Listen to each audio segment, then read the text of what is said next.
Vamos abrir nossas Bíblias, amados, na carta de Paulo aos Efésios, capítulo de número 4.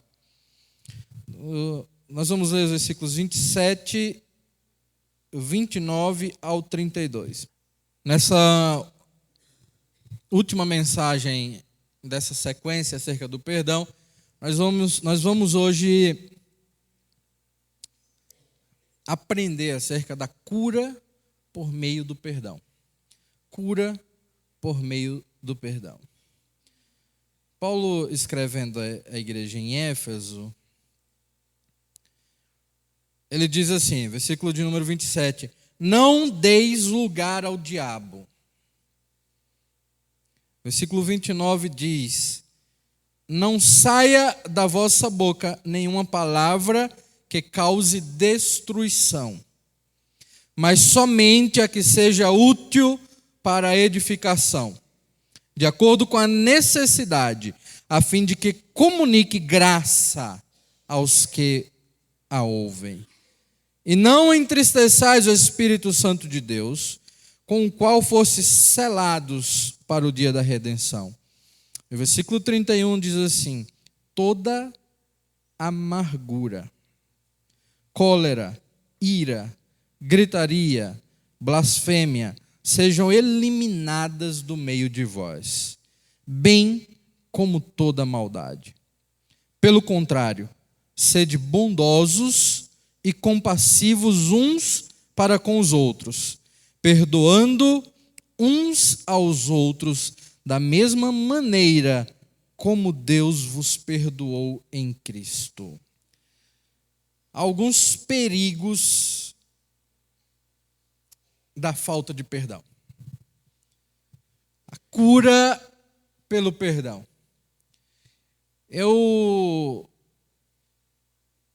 Durante esse período de 3 semanas, eu queria muito falar sobre esse tema, e eu procurava estudar, pesquisar sobre a cura por meio do perdão, e parece que o Senhor não me trazia uma palavra anteriormente sobre esse tema específico de hoje, para que hoje Ele pudesse ministrar aos nossos corações acerca de cura através do perdão. Para que nós possamos compreender esse tema, é necessário primeiro que entendamos qual é a doença, qual é o mal que a falta do perdão gera na vida de uma pessoa. Para que nós possamos compreender sobre a cura, primeiro precisamos compreender o problema que é causado. Existem alguns perigos que a falta de perdão, a ausência de perdão, de modo geral, como nós já estudamos as 2 últimas quintas-feiras, na primeira nós vimos da necessidade de perdoar e na outra da necessidade de pedir perdão, à luz da Bíblia. Hoje nós vamos estudar sobre a falta disso, a falta do perdoar e a falta do pedir perdão. Eles causam perigos, dificuldades muito grandes na vida de uma pessoa. E eu gostaria de falar pelo menos dois desses aspectos causados pela falta de perdão. O primeiro chama-se amargura. A amargura é o primeiro mal que a ausência do perdão gera no coração de uma pessoa. Mas o que é amargura? Como compreender a profundidade desse termo? E pesquisando melhor sobre a amargura, nós compreendemos que a amargura ela é um mal tão grande, que ela pode gerar ou levar à morte. A amargura, ela pode resultar na morte. Amargura, o termo amargura vem do grego. A palavra grega, píkria. A palavra grega, píkria, para nós, amargura, significa ira,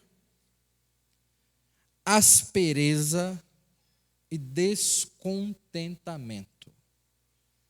Ira, aspereza e descontentamento. O dicionário Aurélio diz que amargura significa sabor amargo. Amargura é sabor amargo, padecimento moral, aflição, angústia, tristeza. Amargura,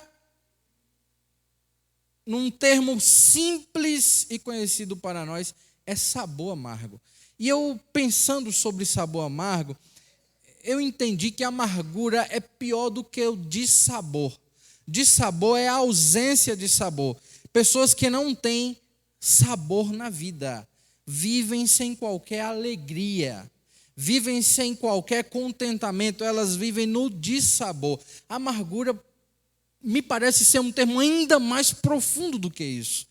Escute o que eu estou dizendo, meu querido, é que há muita gente que vive uma vida de dissabores, sem razões para viver, sem alegria para viver. Isso é dissabor. A amargura ainda é mais profundo do que isso daí. A amargura é sabor amargo.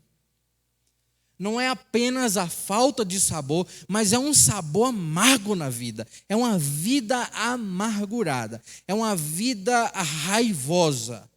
É uma vida que não aceita, em qualquer hipótese, um sabor. Não aceita uma boa notícia. É alguém que vive na negação da vida. E escute o que eu falei, eu não falei de negatividade ou positividade, porque isso não tem nada a ver com a palavra de Deus. Eu falei na negação da vida. Não encontra nenhuma razão boa para viver, porque a vida é amarga, a vida é descontente, a vida de alguém que vive na amargura é uma vida áspera. A amargura não é somente isso. Também aprendemos que a amargura causada pela falta de perdão na vida, a ausência de perdão na vida, gerando amargura, ela pode causar doenças também, não só na alma, mas também no corpo. A amargura também causa doenças no corpo. A falta de perdão, a ira e o ódio alcançam o corpo através de um efeito chamado psicossomático. Eu não vou adentrar na questão biológica e psicológica, mas há relatos de que uma vida amargurada pela falta de perdão pode gerar úlceras, pressão alta, câncer, ansiedade, emoções frágeis, temperamento instável. Uma hora está tudo muito bem, está feliz da vida. Você encontra daqui a pouco, a vida já não presta mais. Há uma instabilidade nas emoções. A amargura tira a saúde física também da pessoa. A amargura pela falta de perdão gera problemas também no corpo. Não somente na alma. Daí o texto bíblico que nós lemos, o apóstolo Paulo escrevendo a carta dos Efésios, ele diz que não haja amargura no meio do povo de Deus. O apóstolo diz assim: não deis lugar ao diabo. Não deis lugar ao diabo. E daqui a pouco eu vou dizer para você como é que o diabo se apodera, toma posse, quando há falta de perdão na vida de alguém.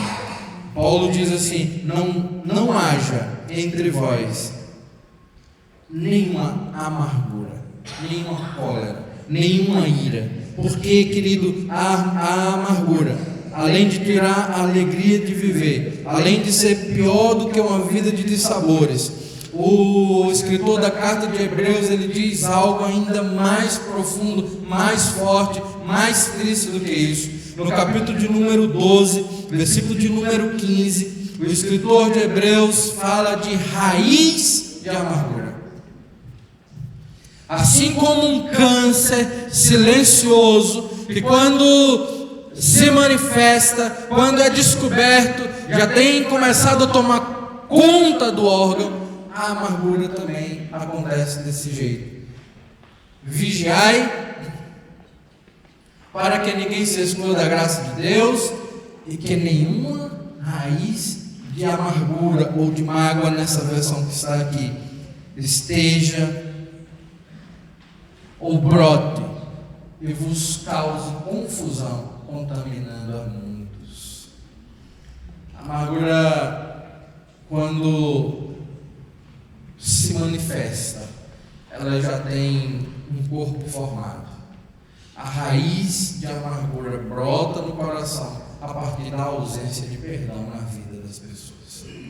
A ausência de dar perdão, a ausência de pedir perdão, começa a gerar no coração das pessoas uma raiz maldita, uma raiz de amargura que cresce, que brota e que começa a se manifestar na vida das pessoas como alguém que não tem qualquer alegria, alguém que não pode se contar com ele, alguém que vai dizer não para tudo, alguém que fica chateado com aqueles que chegam para tentar alegrá-lo, alguém que chega para tentar ajudá-lo. Ele diz: minha vida não quero, não presta.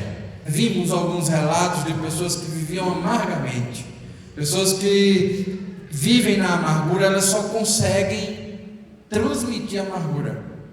Pessoas que vivem na amargura, elas não podem dar algo diferente do que elas têm. Uma ilustração diz que uma mulher, ela tinha muita raiva, muito ódio da vizinha dela, porque a vizinha dela era uma crente dessas pentecostais e fazia muito barulho em casa. Era louvor muito alto e gritava muito, cantava muito, era muito fervorosa e perturbava, principalmente naquele soninho bom depois do almoço. Era quando ela ia lavar a louça, e na hora de lavar a louça, ela colocava os hinos do retretré, e a vizinha não aguentava, e ela criou muita raiva. Ela ficava calada, ela não dizia nada, ela não manifestava nada, mas ela ia criando aquela raiva, porque ela queria dormir. E a paredezinha do quarto dela estava com a parede da cozinha da vizinha, quando ela estava lavando a louça e cantando sapato de fogo, canela de fogo, aquela coisa toda, e ela não conseguia dormir. 1h da tarde, 1h30 da tarde, ela não conseguia dormir. Ela, muita raiva da vizinha, mas sem dizer nada a ela esperou uma oportunidade. Uma oportunidade de manifestar toda a amargura que ela tinha guardado. Esperou o aniversário dela. E ela, caladinha, ela preparou um embrulho, um presente, e mandou para a vizinha, sem dizer que era dela, ninguém sabia de quem era. E a vizinha, quando abriu o presente, disse que lá tinha esterco de cavalo. Esterco de cavalo. Foi o presente que ela deu para a vizinha. A vizinha, ela usou aquele esterco, ela semeou as suas plantas, cuidou do seu jardim, e num belo dia, ela chegou para aquela vizinha, sem nem saber que ela tinha mandado aquele presente para ela, e ela disse assim: fulana, tem uma roseira tão bonita no meu jardim, eu queria saber se tu quer essa muda para plantar aqui, ó, que rosa bonita te dá. E a vizinha pensou: que tonta, né? Eu mandei esterco para ela, ela vem me dar rosa. é muito boba.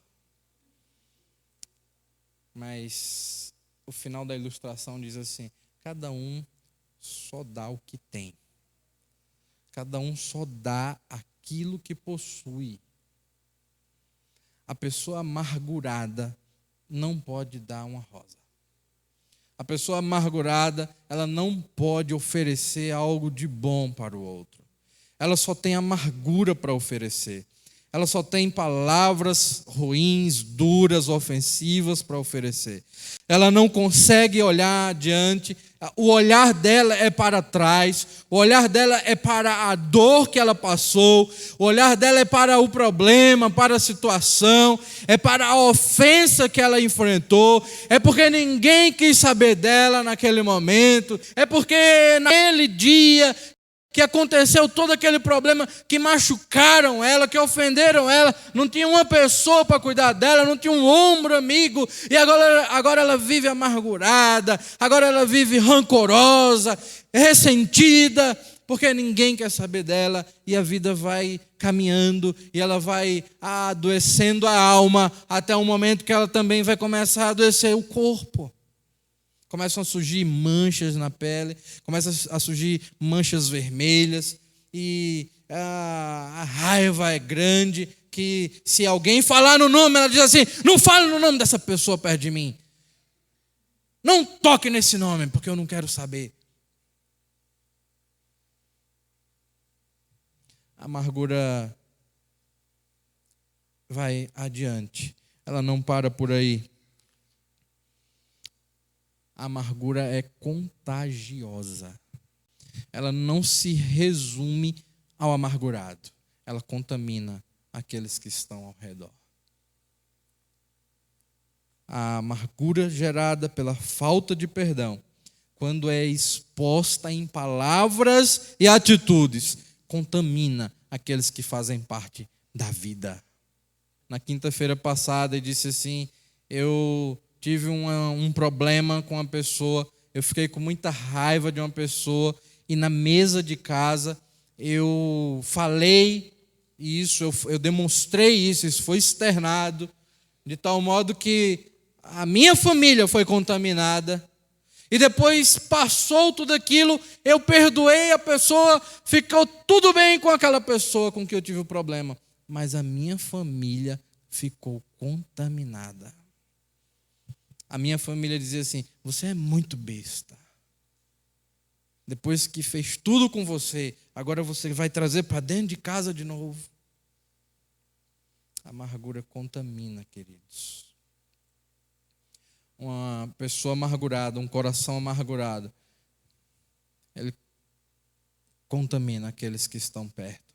Eu quero chamar a sua atenção para esse testemunho que foi dado aqui da irmã semana passada e para o que diz a palavra de Deus aqui, aonde nós acabamos de ler acerca da amargura.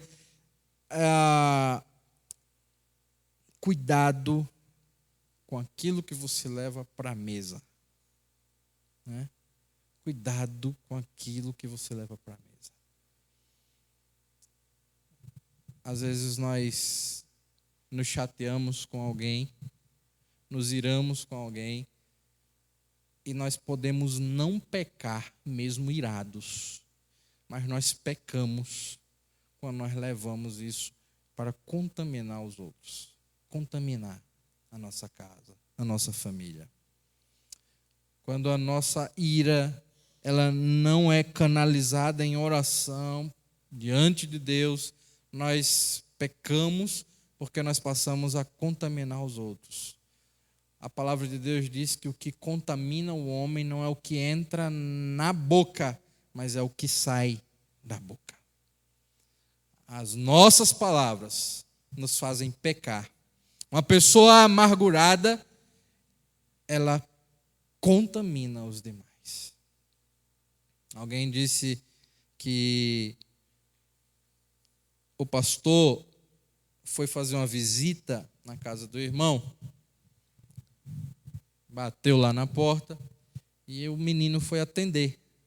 O filho do casal foi atender. E o pastor cumprimentou: boa tarde, a paz do Senhor. Não foi o pastor Carlos não, tá, irmãos? Nem fui eu. E o menino disse assim: papai, o pastor chegou. Ele disse: tá bom, manda ele entrar, filho. Manda ele sentar no sofá, que eu já estou indo levando um cafezinho. Pastor, pode entrar. E o pastor entrou, sentou no sofá. E o menino começou a rodear o pastor.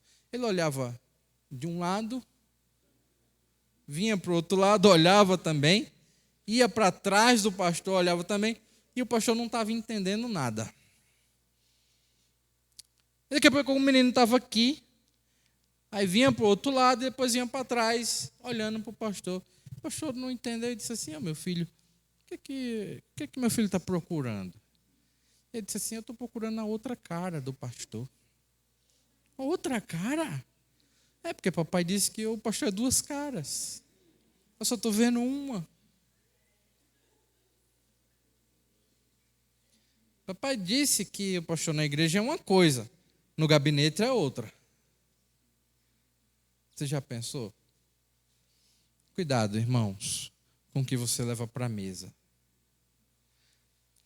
A palavra de Deus nos ensina no livro de Mateus que nós precisamos resolver os nossos problemas uns com os outros. Essa maneira é uma maneira contagiosa que nos faz pecar e faz o nosso irmão pecar, faz o outro pecar. Imagine o quanto é triste contaminar a nossa própria casa, não é? O quanto é triste contaminar os nossos filhos. O quanto é triste contaminar o nosso cônjuge com as amarguras, com o rancor. Cuidado, porque uma vida amargurada é contagiosa. A famosa frase que diz assim: fulano tomou as dores de cicrano, cabe perfeitamente nesse princípio. Alguém que tomou as dores dos outros. Eu fui lá e tomei as dores dos outros. Deixa agora ela vir, que ela vai ver o que é que eu vou fazer com ela.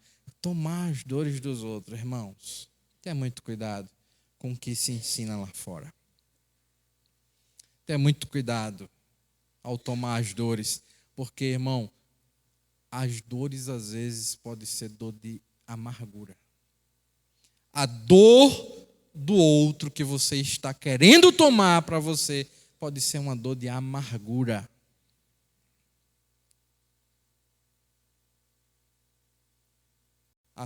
Igual o testemunho que nós acabamos de relatar. A família disse assim: como é que pode? Você passou por tudo isso e agora vai voltar de novo? Deixa de ser besta. As dores que foram tomadas foram dores de amargura. Há muitos jargões lá fora que nós ouvimos no trabalho, na escola, na rua, aonde quer que seja. Nós ouvimos alguns jargões muito perigosos. Outro dia eu estava estudando sobre isso e estava vendo que Satanás ele se utiliza muito dos ditos populares para enganar. Tem gente que não consegue dar duas palavras sem dizer um ditado. E outra coisa que se diz muito assim: a pessoa está numa dúvida cruel, está sem saber o que fazer, e vai pedir até um conselho ao irmão, à irmã. O irmão diz assim: olha, faz o que o teu coração manda. Está lá em Jeremias. Segue o teu coração, né?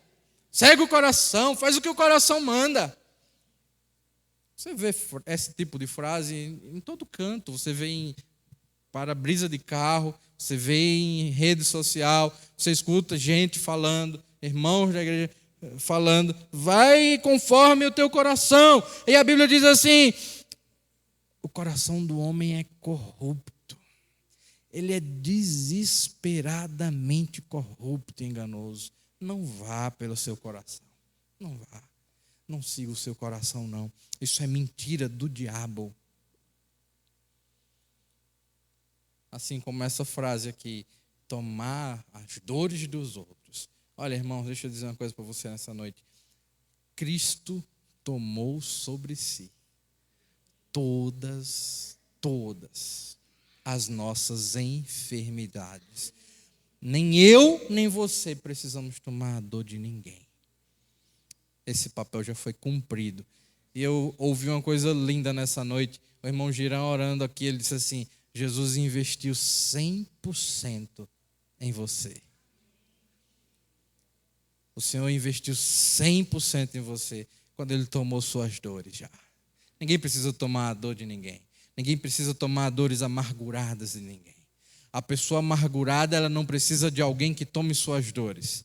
A pessoa amargurada, ela precisa perdoar, pedir perdão para ser curada, para viver a plenitude da palavra de Deus que diz que Cristo já tomou as suas dores. Você quer ajudar alguém amargurado, ou se você é alguém amargurado, você quer ajuda, você só precisa perdoar, pedir perdão, porque Jesus ele já sarou as tuas feridas.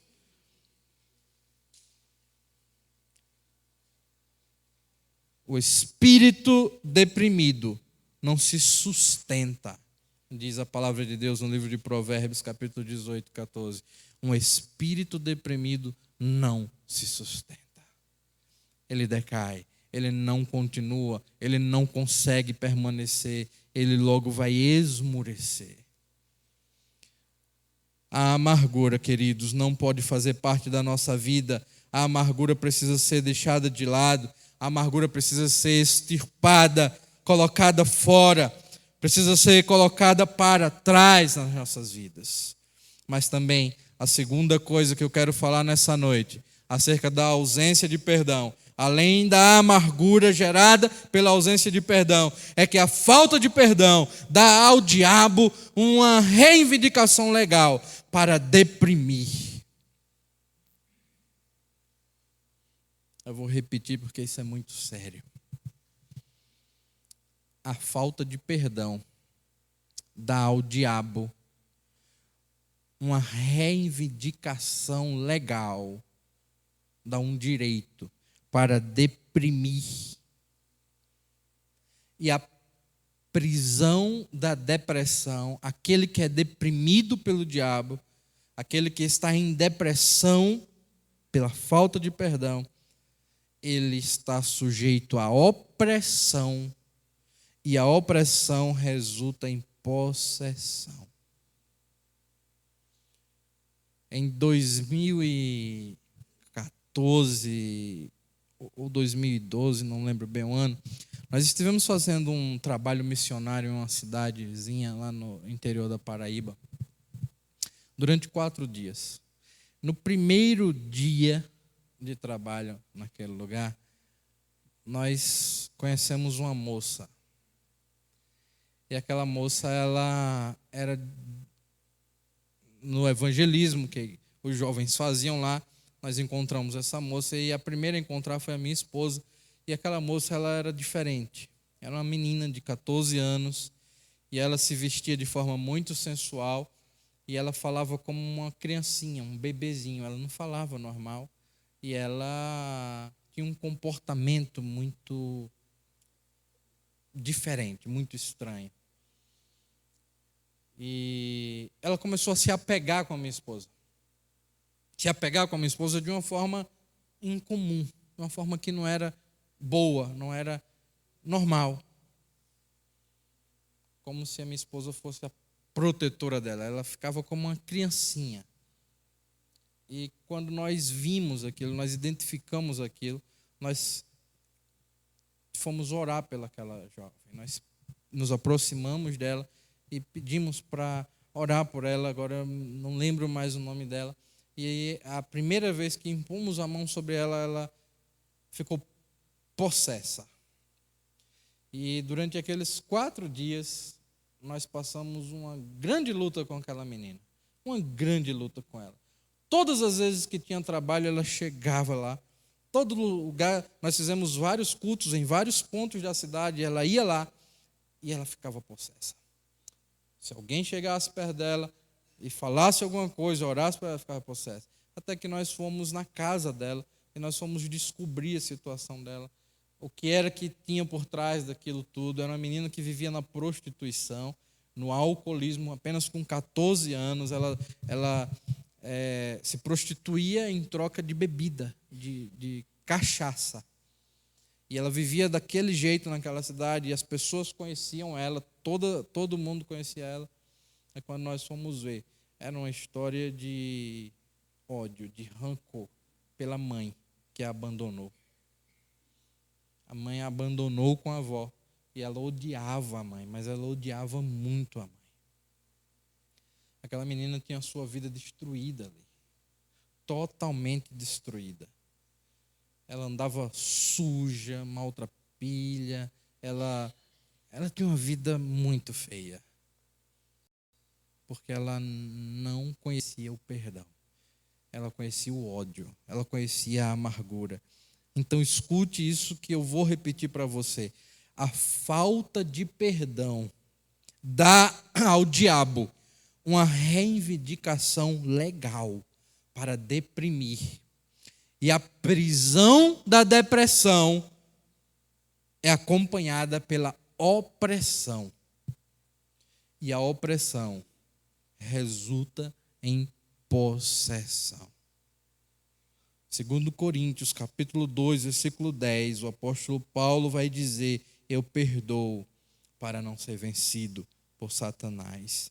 Eu quero ler esse texto aqui, 2 Coríntios. Já está aqui, não? Deixa eu ver. Alguém me ajuda. Se perdoardes alguma coisa a alguém, também eu perdoo. E aquilo que perdoei, se é que havia alguma falta a ser perdoada, perdoei na presença de Cristo, por amor de vós. O próximo versículo, por favor. A fim de que Satanás não tivesse qualquer vantagem sobre nós. Não perdoar dá um direito a Satanás na vida. Uma reivindicação legal na vida. Paulo está dizendo assim: eu perdoo. Eu perdoo para não ser vencido por Satanás, para não dar lugar a Satanás. Quem não perdoa alimenta espíritos malignos com suas mágoas, amarguras, ressentimentos. O primeiro texto que nós lemos lá em Efésios diz assim: não deis lugar ao diabo, não haja entre vós nenhuma amargura, ira, cólera. Porque não perdoar alimenta espíritos malignos. Somente Satanás se alimenta da falta de perdão. Somente o diabo se alimenta da falta de perdão. Não há qualquer pessoa que possa se alimentar da falta de perdão. Somente o diabo se nutre da falta de perdão na vida de uma pessoa. Somente ele. Alimentar espíritos malignos é abrir, escancarar as portas para Satanás. A palavra de Deus diz que o nosso adversário, o diabo, ele anda em derredor do mundo, urgindo como um leão, procurando a quem tragar. A falta de perdão é ser achado pelo leão, faminto para tragar. Cuidado com a falta de perdão. A falta de perdão adoece e aprisiona, queridos. A falta de perdão adoece e aprisiona. Muitas pessoas vivem em depressão. Muitas pessoas vivem em crise de ansiedade. Muitas pessoas vivem em distúrbios psicológicos. Pessoas que precisam tomar remédio para dormir. Pessoas que precisam tomar remédio para estabilizar suas emoções. Pessoas que precisam tomar remédio para acordar. Pessoas que precisam tomar remédio para viver, porque elas não conseguem perdoar, porque elas não conseguem pedir perdão, porque elas não conseguem compreender que são pessoas amarguradas, pela falta de perdão. Eu não sei se você nessa noite chegou aqui com um problema igual a esse, com um desses problemas. Eu não sei se você se encontra numa situação de amargura na alma, se você se encontra numa situação de doença da alma e do corpo, ou se você se encontra numa situação de prisão espiritual por causa da falta de perdão. Eu não sei, talvez você tenha chegado aqui assim, talvez você tenha alguém na sua casa dessa maneira, talvez você esteja vivendo uma situação de dificuldade pela falta de perdão. Eu tenho uma boa notícia para você. Hoje você pode decidir perdoar. Perdoar é uma decisão. Perdoar é tomar uma decisão. Eu perdoo porque eu preciso ser curado. Eu perdoo porque eu preciso ser liberto. Eu perdoo porque eu tenho perdão. Eu perdoo porque eu já fui perdoado. Eu perdoo porque eu quero jogar fora todo o lixo emocional da minha vida. Eu perdoo porque eu preciso fazer uma faxina no meu coração. Não perdoar é criar entulhos no seu coração, na sua vida espiritual. Mas você pode hoje perdoar, você pode hoje tomar uma decisão de rasgar a conta, de rasgar a dívida. Assim como nós vimos no primeiro estudo, aquilo que José fez com seus irmãos tremendo e temendo de medo, se lançaram aos seus pés e disseram: eis aqui que nós estamos diante de ti, para que tu possas fazer o que quiseres conosco, nós viemos pagar a dívida. Afinal, eles ofenderam a José, eles pegaram seu próprio irmão, quiseram matar o irmão, não mataram, mas venderam o irmão. E agora que o pai havia morrido, eles vieram pagar a dívida.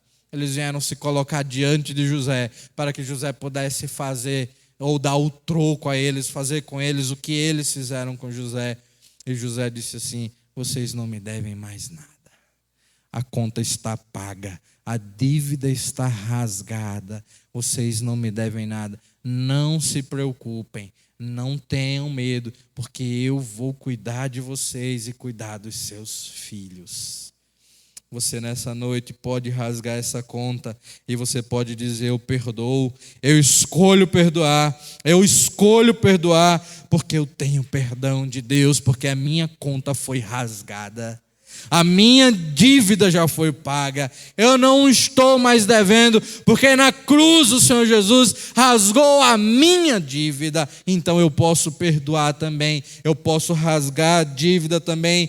Eu não vou continuar preso à ofensa. Perdoar é ser curado. Perdoar é ser liberto.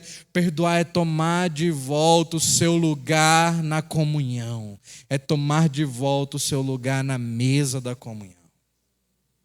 E isso não vale apenas para os domingos de ceia na igreja. Não é uma vez por mês. Você precisa sentar-se na mesa da comunhão todos os dias. Por isso Jesus diz assim: todos os dias nós temos que perdoar. Perdoar todos os dias para estar em comunhão com Deus, porque a falta de perdão nos tira da comunhão com Deus. Eu quero sentar a essa mesa. Por isso eu decido perdoar. Perdoar é renunciar ao passado. Construir o futuro. Libertar-se do passado e das garras do diabo. É dizer: eu retiro toda a autoridade que eu dei ao diabo pela falta de perdão na minha vida. Eu cancelo toda a legalidade. Não sou mais aprisionado por Satanás, porque eu decido perdoar. Para finalizar, querido, deixa eu te dizer, lá no livro de Isaías, capítulo 43, versículo 18 e 19, o profeta nos dá um conselho maravilhoso. A palavra de Deus nos dá uma orientação tremenda. 46, 18 e 19 nos diz assim: não vos lembreis das coisas passadas, nem considereis as antigas. A palavra está dizendo assim: esqueça o passado. Deixe para trás, já passou. Ah, pastor, mas doeu tanto. Doeu, mas já passou. Doeu sim, ofendeu sim. Deus, ele já tomou sobre si a tua dor, meu querido. Deus já tomou sobre si a tua dor, minha irmã. A dor da ofensa que você passou, ele já tomou sobre si. Ele já sarou as tuas feridas. Agora a palavra diz assim: não considere mais as coisas passadas. Não vos lembreis delas. Porque eis que eu farei uma coisa nova. Glória a Deus. Louvado seja o nome de Jesus. Versículo 19, por favor, veja o que diz: eis que eu realizo uma nova obra. Que já está para acontecer. Deixa eu te dizer uma coisa aqui, um princípio bíblico aqui, para que algo novo aconteça. O versículo anterior precisa ser cumprido. Uma obra nova está para vir. Diz a palavra, não sou eu. Olha, que já está para acontecer. Mas o versículo 18, quem é que está? Luciana, volta o 18. Mas não vos lembreis do que passou. Porque se você viver no passado, se o passado dominar, se o passado escravizar, não pode acontecer nada novo. E aí vem o versículo 19, dizendo: não percebestes ainda, eu porei para ti um caminho no deserto. Glória a Deus, aleluia. O momento pode ser de dor, o momento pode ser de angústia, pode ser de sofrimento, pode ser de muita dificuldade, mas a promessa dele é que uma obra nova ele vai fazer. Algo novo está para acontecer. Eu porei um caminho nesse deserto, um caminho da direção, um caminho da direção, um caminho aonde não há direção. Deus dá direção nesse caminho. Você crê nisso, querido? Talvez você esteja sem direção nessa noite. Talvez você não entenda. Talvez você olhe para um lado e aquilo que nós vemos no deserto é visagem, né? Visagem é aquela imagem trêmula. Nós olhamos para um lado, olhamos para o outro, nada vemos, nada conseguimos enxergar, não sabemos para onde ir, não há direção. E a obra nova que Deus tem para fazer é pôr um caminho no deserto, é dizer para você assim: vá nesse caminho, eu tenho direção para te dar. E rios no ermo. A última palavra que eu tenho para te dizer é que Deus é um Deus de refrigério.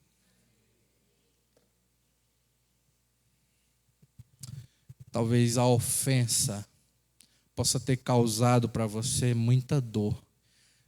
Talvez você esteja vivendo uma ofensa e ela tenha te causado muita dor, muita tristeza. Talvez você tenha sido tão ofendido hoje e você tenha sofrido e padecido tanto com isso. Mas eu quero finalizar a mensagem dessa noite te dizendo que Deus, ele tem refrigério para você. O Salmo de número 23 diz assim: o Senhor é o meu pastor e nada me faltará. Deitar-me faz em pastos verdejantes. Guia-me juntamente às águas tranquilas. Refrigera a minha alma. Deus é refrigério para você. Você tem um pastor que te guia por pastos verdejantes. Ele tem providência para você. Ele não te desampara. Você tem um pastor que te guia para águas tranquilas. Não são águas turbulentas, não são águas agitadas, mas ele te acalma, ele aquieta o teu coração. Ele tem refrigério para a dor que você passa. A alma em turbulência, a alma que está desesperada, ela é acalmada e aquietada, porque o pastor, ele dá refrigério. E a palavra está dizendo assim: eu tenho para você um rio no ermo, eu tenho um rio no deserto. A situação pode ser tão difícil, meu irmão, mas a obra nova para realizar é uma obra que dá direção e refrigério. Então fique em paz. E o mesmo Davi, no Salmo de capítulo 4, ele diz assim: em paz eu me deito e logo pego no sono, porque só o Senhor me faz habitar em segurança. Você pode perdoar, você é perdoado, você tem um Deus que fará algo novo na tua vida. O passado não pode mais te prender, a doença não pode fazer parte, a prisão não pode fazer parte. O perdão é a essência do Evangelho, porque foi o perdão que te alcançou e te trouxe aqui nessa noite. É o perdão que te tirou de um reino de trevas e te trouxe para um reino de luz. As pessoas que ofendem, elas precisam ser alcançadas pelo perdão. Elas não precisam ser condenadas, elas precisam ser restauradas, trazidas, perdoadas e amadas. Que Deus assim nos abençoe.